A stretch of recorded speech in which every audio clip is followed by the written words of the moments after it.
7 1 2 3 4 5 6 7 1 2 3 4 5 6 7 1 2 3 4 5 6 7 1 2 3 4 5 6 7 1 2 3 4 5 6 7 1 2 3 4 5 6 7 1 2 3 4 5 6 7 1 2 3 4 5 6 7 1 2 3 4 5 6 7 1 2 3 4 5 6 7 1 2 3 4 5 6 7 1 2 3 4 5 6 7 1 2 3 4 5 6 7 1 2 3 4 5 Ukraine. 6 7 1 2 3 4 5 Welcome. 6 7 1 2 3 4 Yo. 5 6 7 1 2 3 4 5 6.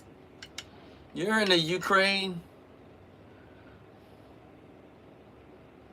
You know what? A friend of mine is from Ukraine.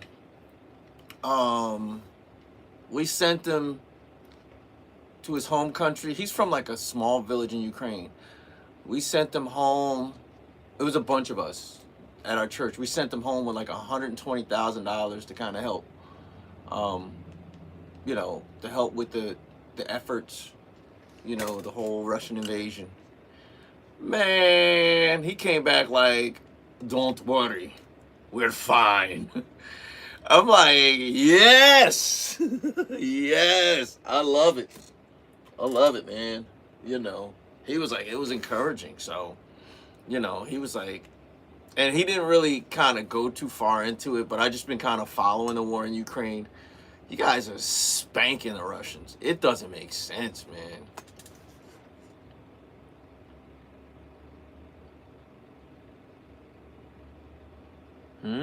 What do you mean? What do you mean? Like this?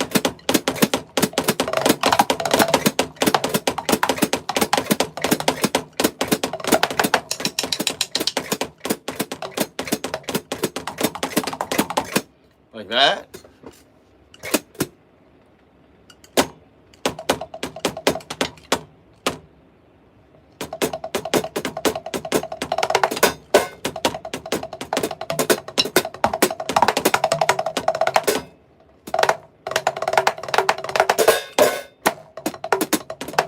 You mean ostinatos? You know, what you're talking about is ostinatos, you know.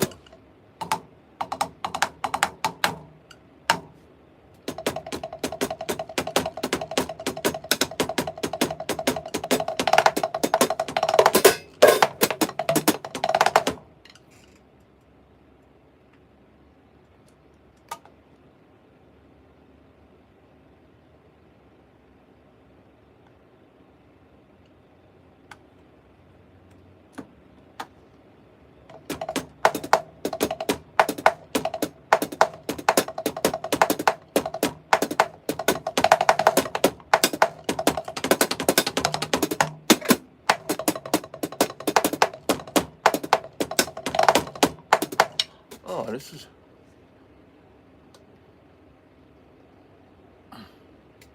Jag! I just realized. What's popping? What's going on, my brother?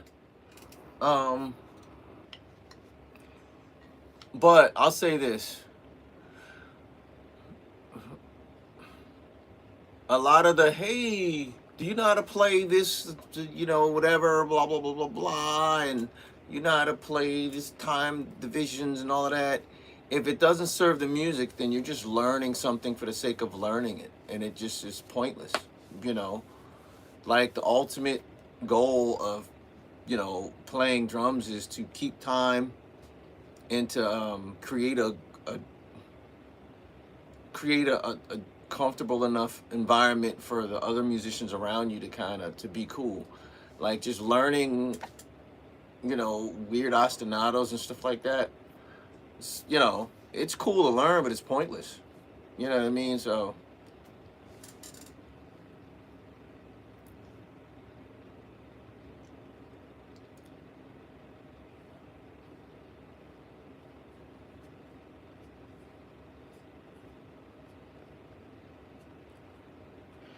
yeah, I mean, I don't have a double bass, you know, but if that's the kind of music that you're playing, then that's, you know, that's cool.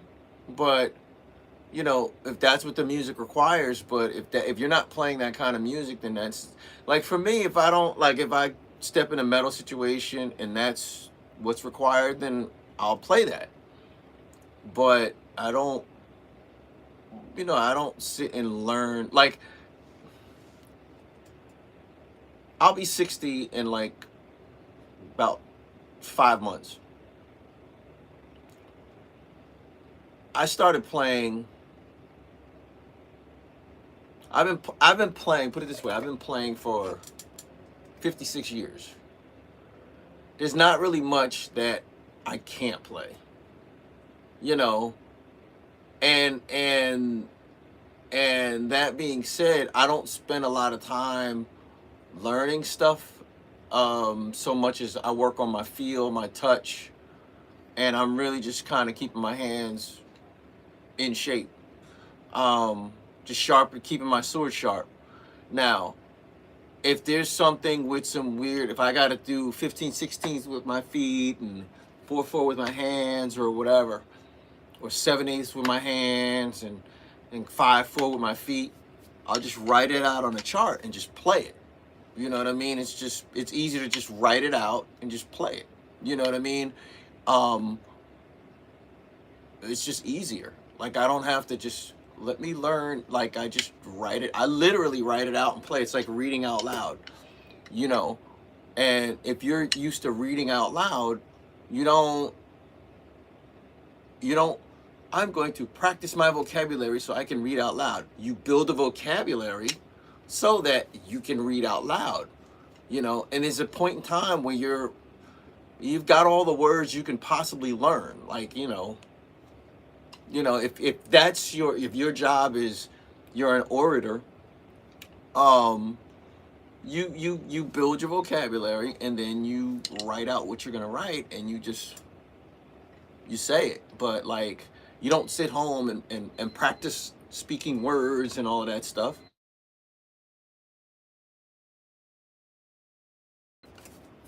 So you don't have to go back and do whatever, you know. And it gets to a point where if somebody wrote a word, you don't even have to practice it. You're just used to pronunciation to the point where you may have never seen the word before, but you know how to pronounce it because you just know the fundamentals of speech. You know, so yeah, I don't necessarily like, for instance, I don't practice songs. I don't like when we play songs, whatever situation I'm in. If when I play songs, I don't sit on the kit and learn the sticking patterns. I don't practice it. I just listen to it.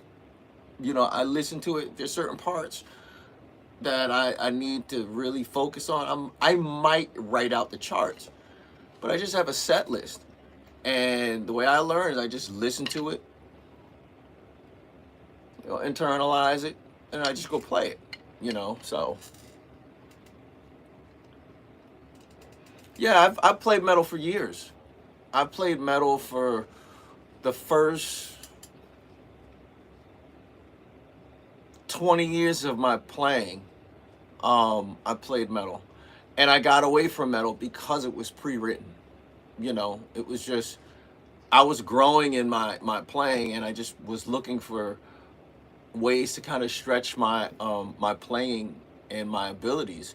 So I started playing like a lot of jazz, a lot of fusion, where you're required to improvise. You're required to improvise and make it sound like you meant to do it. You know, that's that is hard. It's I can honestly say this because I've played both. It's a lot harder than rock and it's a lot harder than metal. Because you got to play at an extremely high level and fart out stuff that just like, you know what I mean? You just got to put it out and just play it. And it's got to sound perfect every time. You know what I mean? So, it's a lot harder, man. It's a lot harder than you realize. You know.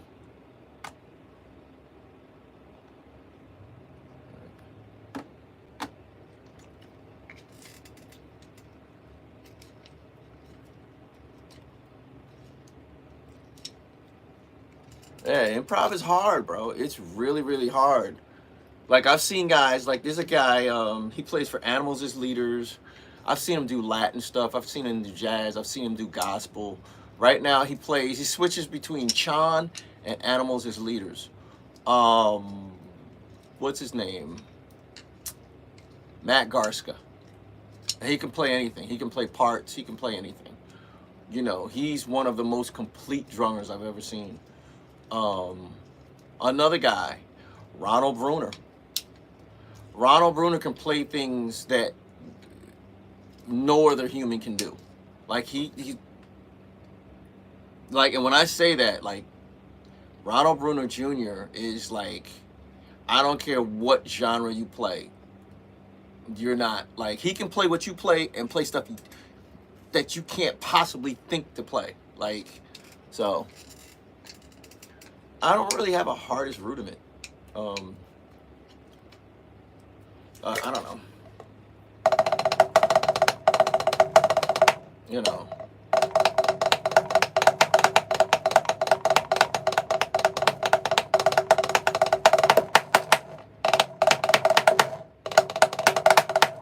You know, I don't really have a hardest rudiment.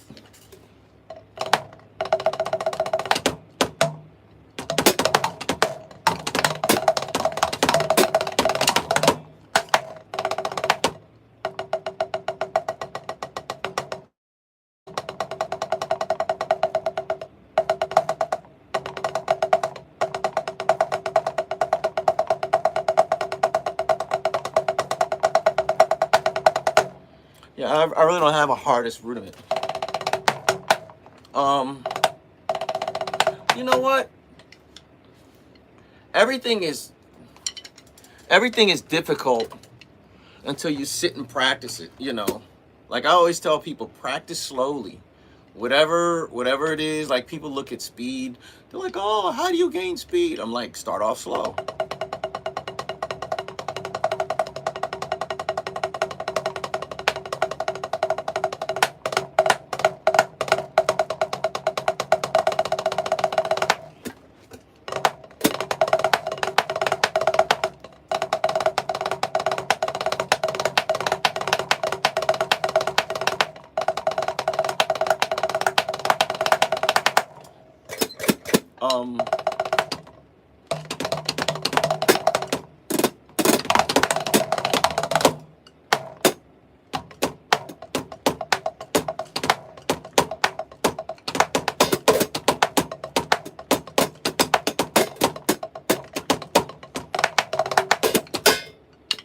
Um, I don't know. Fastest. I don't know. Those are kind of metrics I don't really pay attention to. Like, oh, what's my fastest? I don't measure it. I just, I don't know. I just play, man. I just play.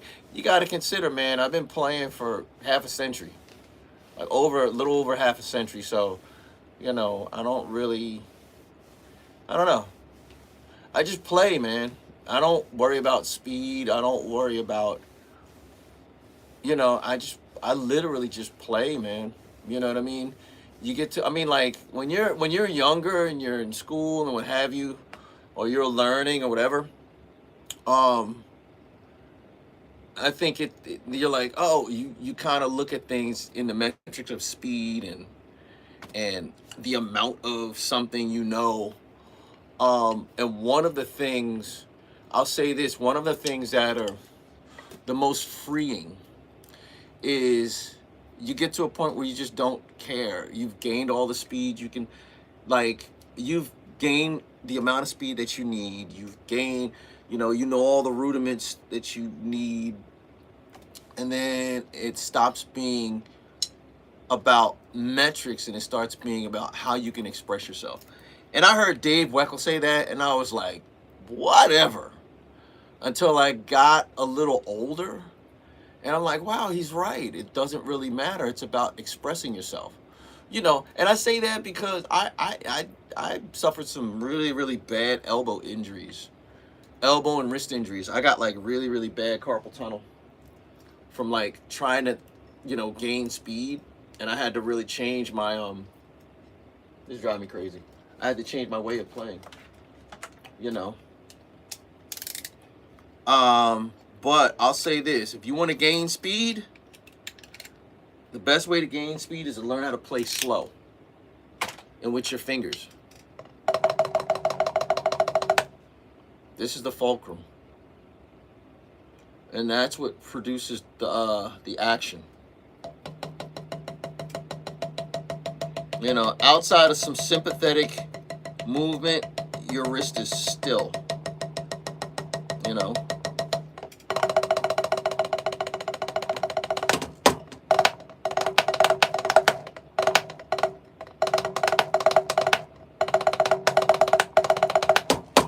You know, so it's really all.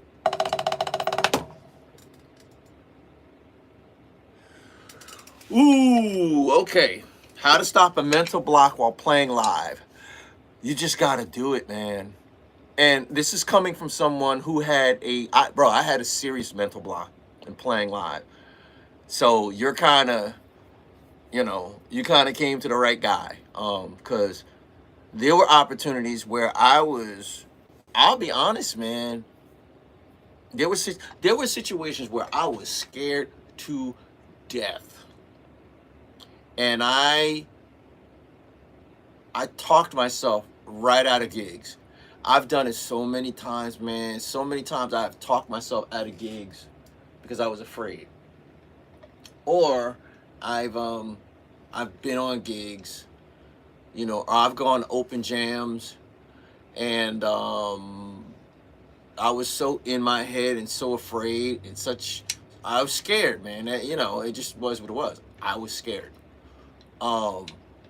Even now, man, I like, it's hard for me to sit and like talk in front of people. Like, I have horrible stage fright. And it doesn't, you learn how to deal with it, but it never goes away, ever. The one thing I learned is I gotta have confidence in what I'm doing. Another thing I did was when I started going to open mics or open jams, I would learn as many songs as possible and not do anything fancy or schmancy or no wild stuff. Just keep it simple, And another way to get over, a mental block when you're playing live is you got to get with a bunch of guys and get with a bunch of other musicians and play in a room just with you and the bass player and the guitarist or whatever. Just play. You know what I mean? And then have turns trading solos. The guitarist might take it, he might take a solo. And the bass player takes a solo. Then you take a solo. Then the guitarist takes a solo. The bass player takes a solo. Then you take a solo. Now, then it'll get you used to improvising. Just period. Once you're used to improvising, if you're in a live setting, don't improvise. But just keep it simple. Keep it as simple as possible. Stick to making a song feel good.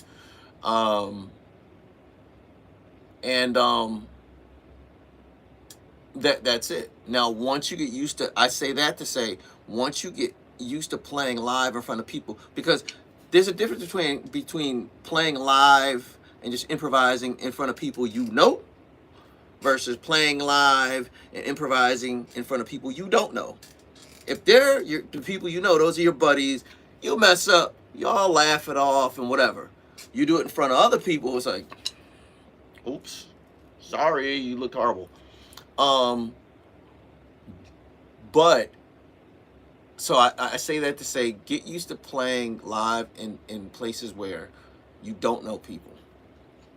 Once you get used to that, you'll gain your confidence. And then if somebody asks you first of all, what'll happen is you'll find that once you finish playing, people will be like, yo, man, you're pretty good, man. You're pretty good. You start getting the compliments, and people aren't gonna be like, you're pretty good, and just lie to you. They're not gonna gas you up. You know what I mean? If they think you're pretty good, you can trust that. Okay, they're telling the truth. They think I'm pretty good. Okay. So then you start feeling more comfortable. So then the whole mental block thing kind of goes away, because the thing is, mental blocks a lot of times it's based on being uncomfortable. Because you're so stuck in your head, you're like, I want to play this, but I don't want to play that because I'm not that good at this. But I want to play this, so should I play this? No, I'm not that good at that. You're in your head. And the way you get out of your head is you just got to keep doing it over and over. Like, again, play with some guys that you know, and improvise. You might trade solos, and then get in situations where you're playing with guys where you might know the bass player. That's how you kind of got the gig or whatever. Or you're sitting in at an open jam, but you just kind of keep it simple, and you keep doing that. And eventually people get to know you, they get to see you. And then it'll a lot of times it'll turn into they'll get to know you, they'll see you. And then if a guitarist needs a drummer, they'll know you from the last ones, and they'll say, hey bro, I don't have a drummer. Can you come up with me? And then that's a confidence builder. And eventually, you'll start to see all of these people that, some of the people you don't know, you'll start to see them as friends. Just we're all in here, chilling. So, bro, I'm telling you, like I've been through it, man. I still experience stage fright, man. I still go through stage fright to this day. It never goes away. I still get the bubble guts. I still, feel like I'm getting nauseous or whatever. It's not as bad as it used to be, but it's still like, if I have a gig, I'll just sit there on a practice pad and just focus.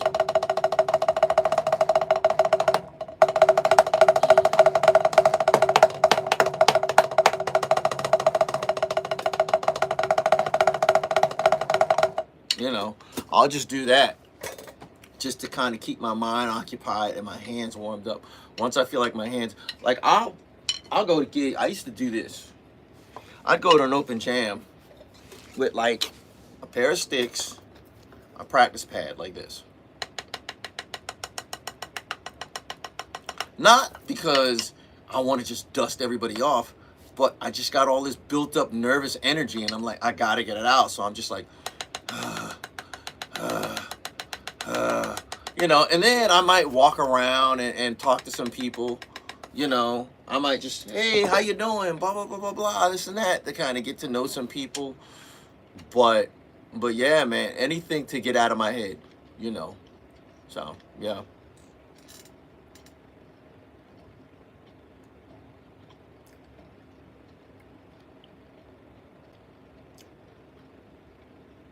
Yes. That's exactly what it is. It's a mental block, bro. Because, dude, there's all kinds of stuff. Well, I'll say this. It's mental block. It's mental block. I do it all the time. Like, I made it my point. I got so tired of it. I made it my point that I would not pull something off until I absolutely felt comfortable at pulling it off. Like, I could just vomit it out. Blah, blah, blah, blah, blah, blah, just vomit it out. So then, once you get to the open jam spot, then you can just vomit it out, just relax and blah, blah, blah, blah. It's like, if I'm doing this, something simple, I might, or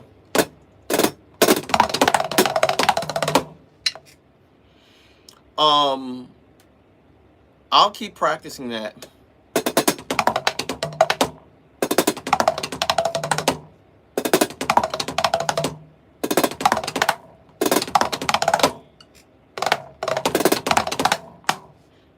I'll find variations.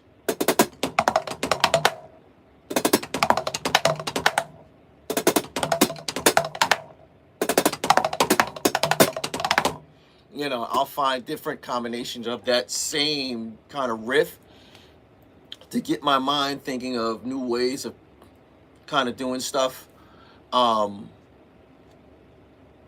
and then just make sure that I have it completely down pat. And then once I feel comfortable with it and playing variations of it, and a way of you getting comfortable with it is learning and creating variations of that riff. Because a lot of times, if you're like, I've gotten into situations where I'm used to just my setup, and then you go to an open mic or an open jam, and the kit is like, first of all, it's a piece of trash because nobody's gonna bring their nice stuff to an open jam. Then so you all of a sudden are, they're bringing out their crappy stuff. The house kit is usually a crappy house kit. Number one. Number two, it's probably badly tuned. And that's going to affect how you sound, how the kit sounds affects how you play. Then the house drummer might set up his kit like really in a weird configuration, a weird height. Stuff might be spread out or anything like that. So to combat that, what I would do is I would set up my kit in different configurations. Like I would set it up left-handed, and I would learn how to play, on a left-handed kit. I would set it up where the high time would be like the rack time would be way over there, or it'd be way over here, or like I live in Metro Atlanta, and there's a lot of open jams, and dudes are always setting their kits up weird. So I think what helped me was getting used to, I would just randomly set my kit up weird and just get used to it. And once I got used to it, I would set it up in a different way and get used to it. And once I got used to that, I'd set it up in a different way. You know what I mean? So yeah, it affects how you play, man.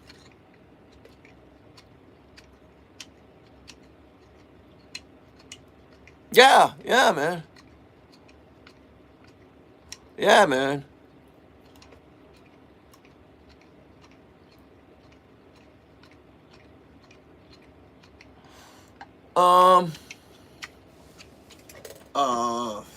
How many man? I've had so many gigs I can't even count. I've gone on tours. I went on a couple tours. For a while, I was doing a bunch of, like a couple years ago, all I did was tour with country acts. I was playing a lot of country music, and then we would do mini tours. This was early on, but I was playing punk, so it didn't really matter how you sounded.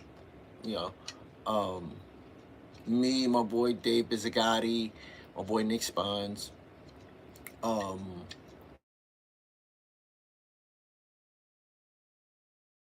band called Chronic Sick, and we did a mini East Coast tour with that band.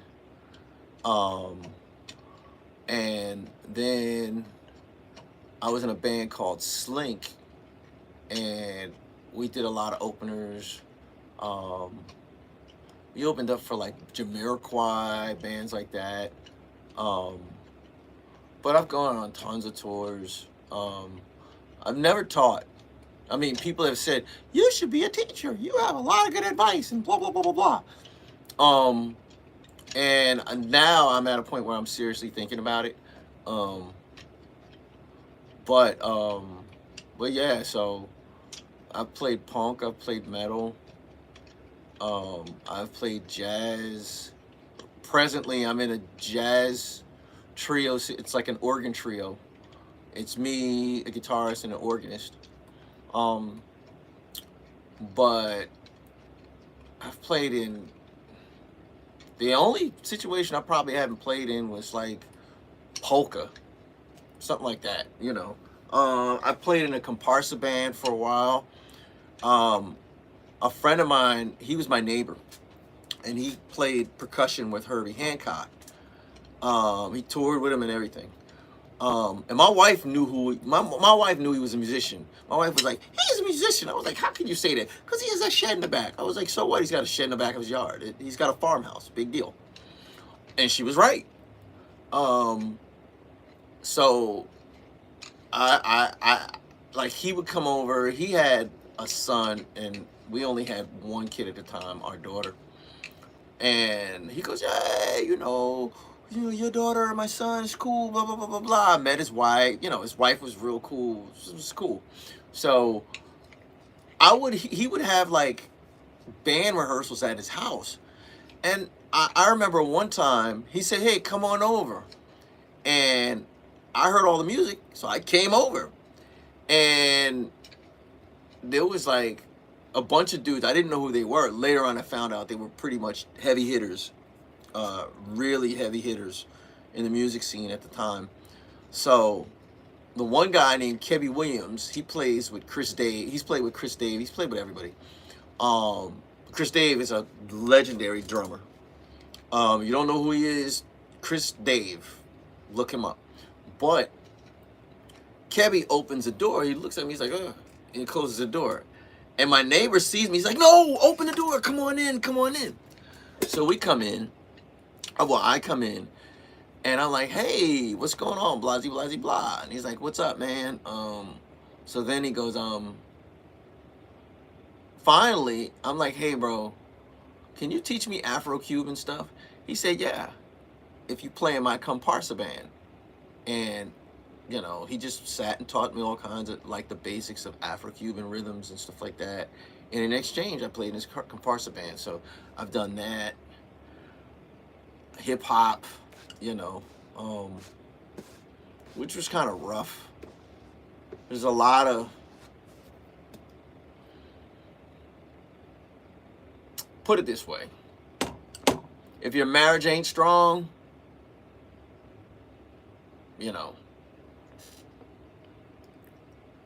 yeah, I play at a church now. Um,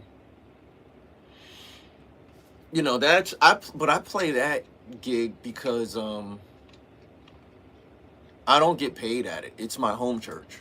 You know what I mean? So, um, but I've had paid guys. As a matter of fact, I've done neo soul. I've done gospel. Um, I used to play in a band called the God Sent Project, and we've like performed on TV shows. Like there's a station. There's like a Christian television station. It's like a local Christian television station in Atlanta, and we've played on there multiple times. The radio V103 at one point.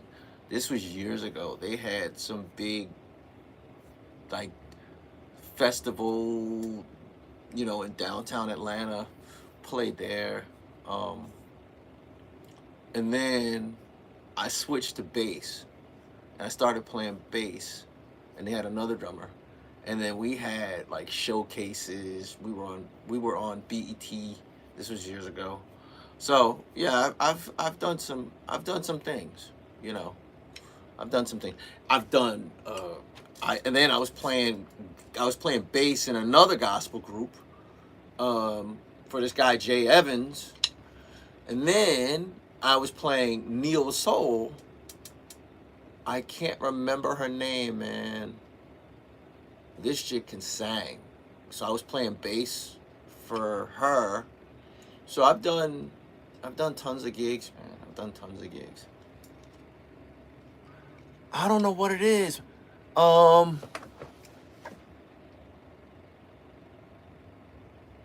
It might be. Oh man, hold on, bro. I'm gonna Google it.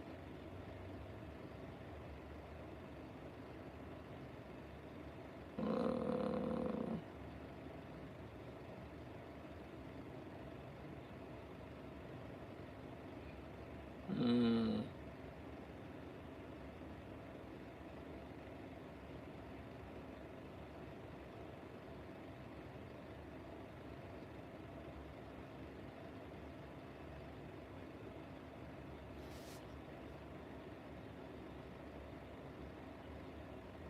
WATC. Is it WATC?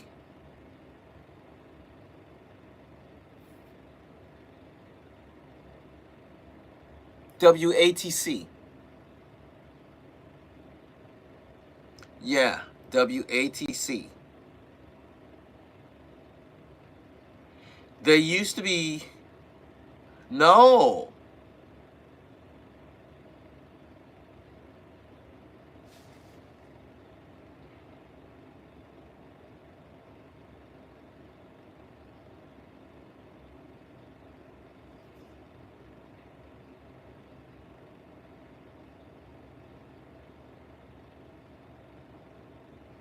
Where are they located?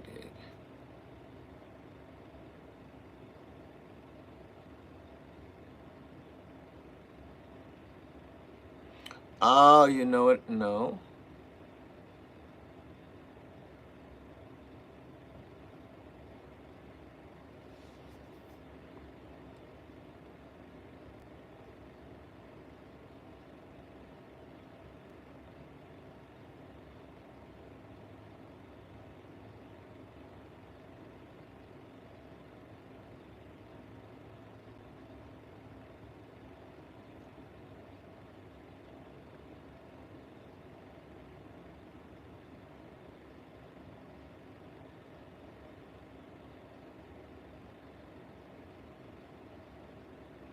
Okay.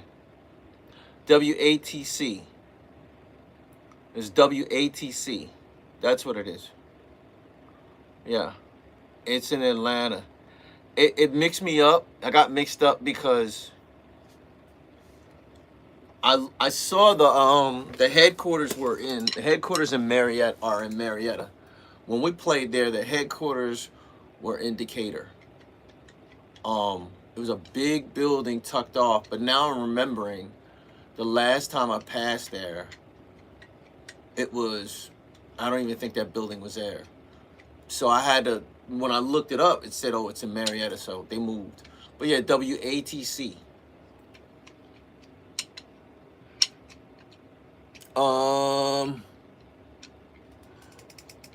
Foot kick technique. I just use basic.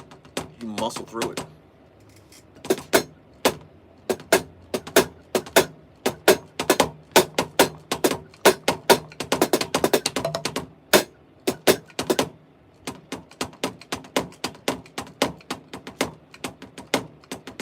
Just, sometimes I play heel up.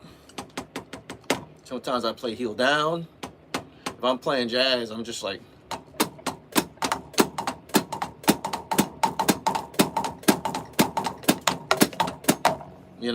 so, but that's it, man. I don't have any special foot technique or anything like that. I just play either heel up or heel down, and that's it. Playing live tips. You know what? I've learned this, man. One of the things that I've dealt with in terms of playing live, a lot of times you end up playing a song faster than it actually is, and then people are like, slow down, slow down, slow down. But always, like, keep your ears open and your eyes open. Keep your ears open, your eyes open, and stay humble.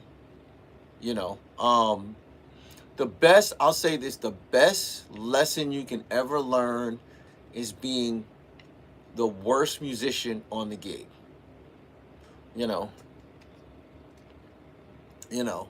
Because you learn the most, bro. You learn so much, man, being the worst musician on the gig. Like, for instance, I came from rock and later on metal and what have you. Rock and metal and later on, like, jazz. And my foundation has always been jazz. But, a lot of my early playing was, rock and metal. So when I moved here to Metro Atlanta, it was a crash course in gospel. And it was literally, the musical director, the band director he was the drummer. And he's got his own band, Dope Communion. He is nasty on drums. So he's like, hey, Mark, I'm going back to school to get my master's degree. I need you to play drums. I'm like, okay. Now, mind you, I'd never played gospel in my life. So I had a crash course in pocket and feel and groove, and then I was not only playing at church, but he referred me to another gig because he had to go to school. He had this other gig with the hype band. That's what's called the hype band. And I said, okay. I just leaned into it. I just was like, okay, God, this is where you got me. This is what I'm going to play. And I poured myself into it, and I just learned, and if people had something to say, I just took it humbly and just kind of like, I took it as, there's a scripture in the Bible that talks about this one guy was talking trash to David, and David's boys were like, David, should we kill him? David was like, nah, because maybe God put it on his heart for him to say that. Maybe he's right. And I just took that attitude. Like, if somebody's like saying something, Mark, you need to chill out or whatever, I was like, you know what? Maybe he's right. Maybe I need to work on it, And I would ask him, like, I got to a point where I would just ask. I got to a point where I started posting stuff on YouTube, and dudes would just like crash me. They'd be like, bro, you suck. And instead of getting mad, I'd be like, okay, that's fair enough. What do you think I need to work on? And first of all, I had one dude, he trashed me. And the video I posted up, it was really good, but he trashed me. And I was like, you know what? I'm glad you're honest. Thank you for being honest, And then he came back like 2 days later and was like, bro, I was drunk and I was just talking trash. You have to know that you got it. We were talking and I was like, don't worry about it. And he was like, no, seriously, I was just talking crazy. Like I said, I was drunk. And he said, besides, you had to know that this video was good. And I was like, no, I can't really assume that. So I made it. I thought about it and I was like, you know what? I just need to take the humble approach and really, I told myself, I don't care how old you are, I don't care how young you are, I'm going to learn from you. So my church is the Northview Church. It's in Roswell. Ooh, gotta pull off a scab. The Northview Church. But the brother who was the band director, he ended up leading. We have multiple churches. We have multiple congregations. We have another congregation in Nashville, so he was leading the Nashville church, and he just resigned from being in the ministry. And I was talking to him and his wife, and he was like, yeah, we resigned from leading the Nashville church and blah, blah, blah. And he still has his band, Dope Communion. They're like dope. But he was like, I said, good. Now you can give me a break, because we have an A team, a B team, and a C team. I'm the drummer for the A team, the B team, and the C team, which means I don't get any breaks. I don't get anything. We got a bunch of bass players, a bunch of keyboard players, a bunch of singers, a bunch of guitarists, but one drummer. And I'm married with 4 kids. It was rough.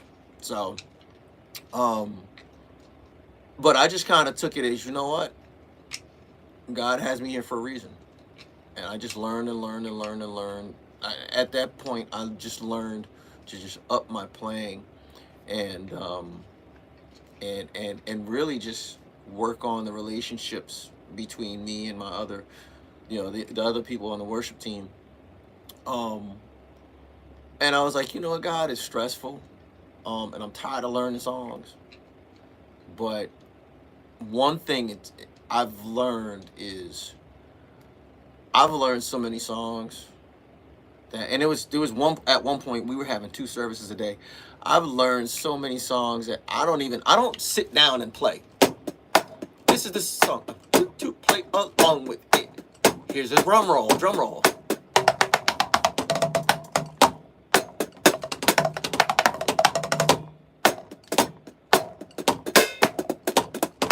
You know, I don't have to do that. I could literally just sit down and listen to it. Like, okay. Because eventually you learn so many songs, they all start to sound the same. They all sound the same. So it's like, okay, well, you almost know when the drummer's gonna play a role. Or and this is a song you've never heard. Be like, oh, he's gonna play a role here. Yep, he played a role. Like, you know, so I've gotten to a point where I could literally just hear it and play it, you know, as opposed to writing it out, writing where the hits are, writing what, you know what I mean? So, yeah. Another thing I recommend is learn another instrument. Because let me tell you something, I got a lot of gigs just from playing bass, you know. Paul, what's up? You know, I've got a lot of gigs just from playing bass. And people are like, I just mess around on the drums. They're like, oh, snap, you play drums? You know, and I've had people pull me to the side. Hey, man, we're getting rid of this drummer. You're better than him. Okay, cool. And they just get another bass player. So, you know, that's happened a few times. So.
I mean, I try to be, man.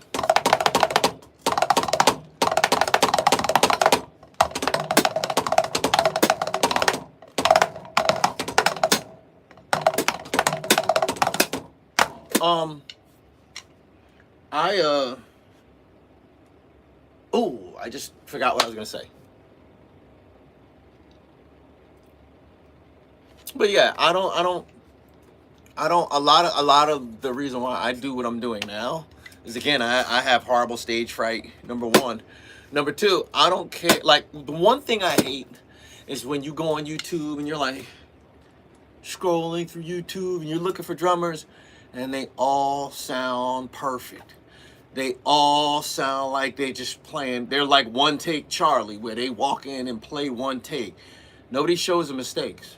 Nobody shows like the mess ups. Nobody shows that stuff. Nobody shows the practice. Nobody shows, okay, what are you working on? Nobody shows that, man. Everybody shows or if they do stream live, they're like, they keep it real simple because they don't want to, mess up. The Bulldogs, yeah. The Georgia Bulldogs, my wife got her master's at UGA. She went to AU, and then when she went back to school, she got her master's at she got her master's at UGA. So, but my daughter goes to Kennesaw State. But yeah.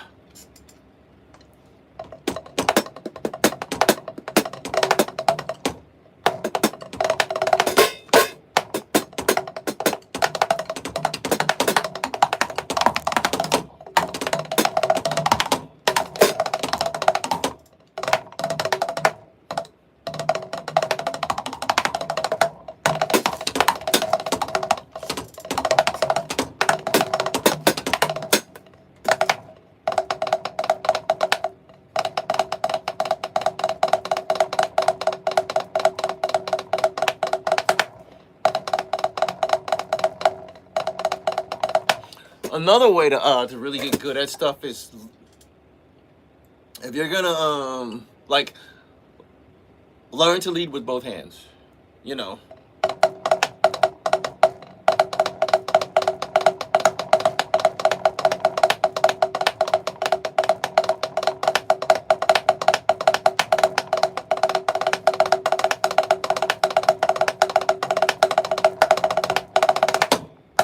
You know, lead with your right and lead with your left. You're doing flam taps.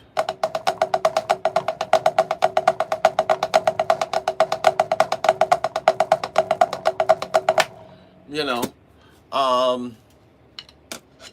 but yeah.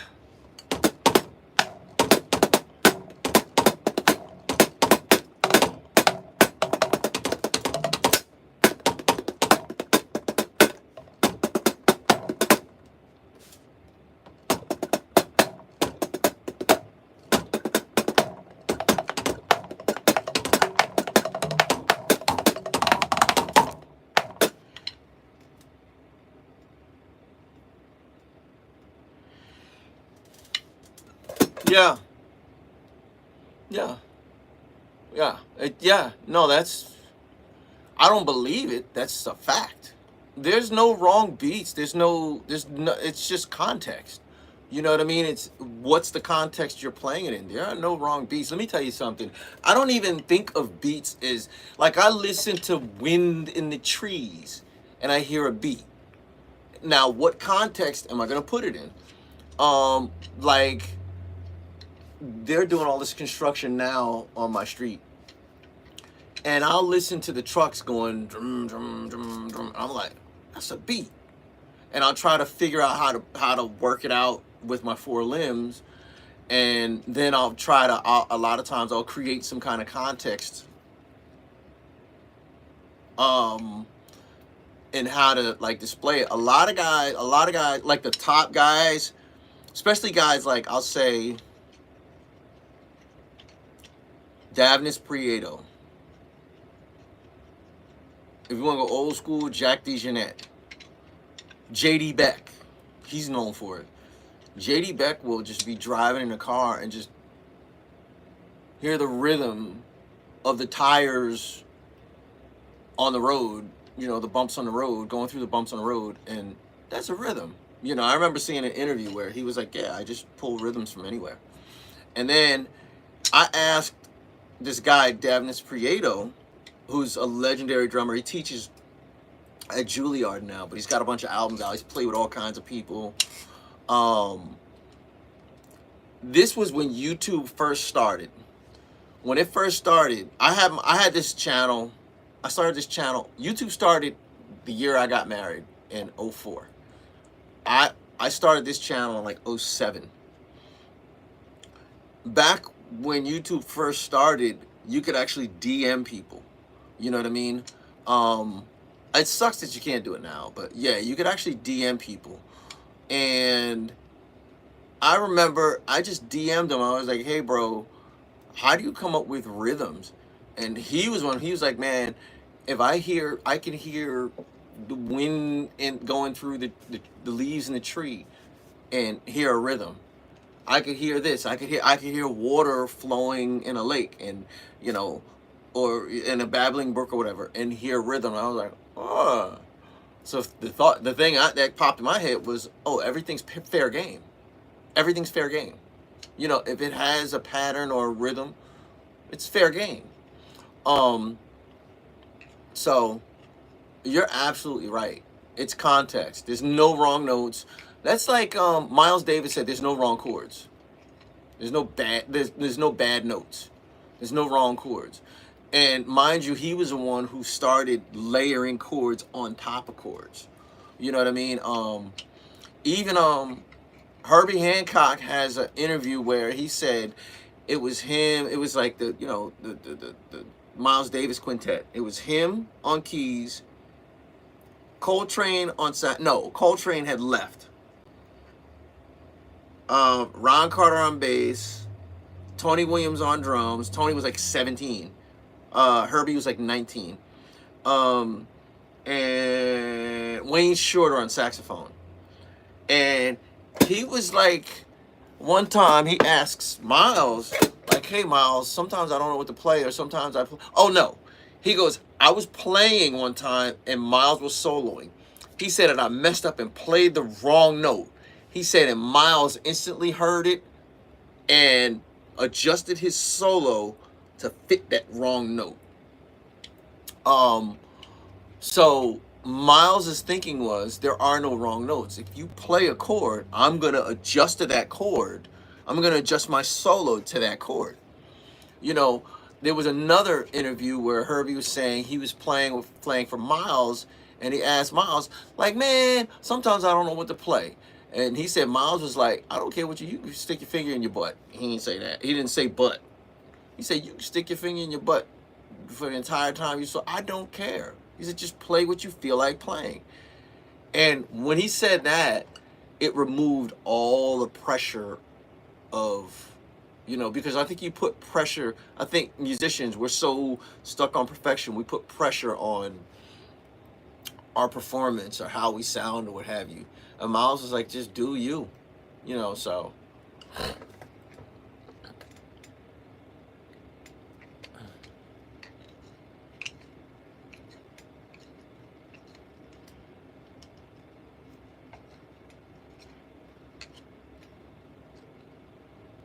No, bro. No, man. No, man. There was, and I understand you, but don't think that way, bro. That's why I was saying no, bro. Don't think that way, man. Now I think there are certain genres where you have to play in context. You gotta color within the lines. And then and not only color within the lines, but you gotta, if the sky is blue, then you have to color the sky blue.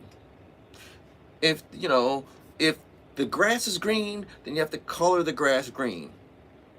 Then there are certain genres of music where you can have the sky purple or lavender or yellow or chartreuse, and you could have the grass, I don't know, leave it white. It's white grass. You know what I mean? And instead of red apples, you might draw like, purple apples with gold spots. Like, you know what I mean? So it depends on the genre and it depends on the secret. As long as it grooves, nobody's gonna know the difference. Nobody's gonna know the difference. What's his name? He's a bass player. I can't remember his name. Victor Wooten. He proves it. There's a short on YouTube where he's playing bass, and he's like, "Hey, you don't have to play the right notes all the time. As long as it's grooving and it's in the pocket." And he's like, for instance, and he starts playing a song, and then he just starts playing the completely wrong notes. And it was so grooving and so in the pocket that you're like, it works. It actually works. There's another guy, Wayne Krantz. He does that.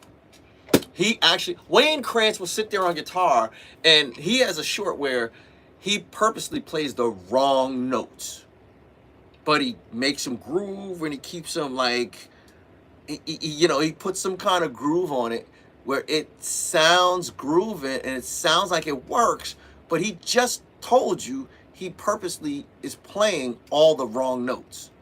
As long as it's grooving, man, people ain't gonna know the difference, man. No one's gonna know the difference.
Okay, that's good.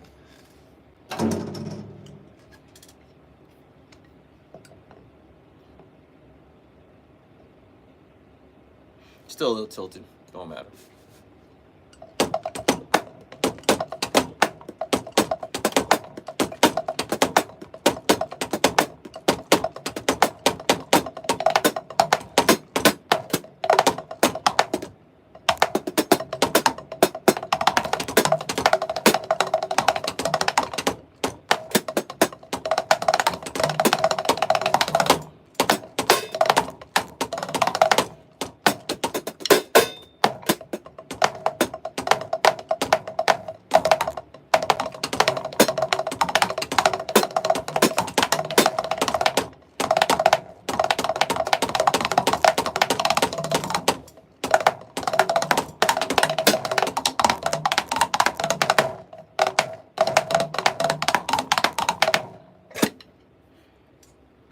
All right, it is 7:03.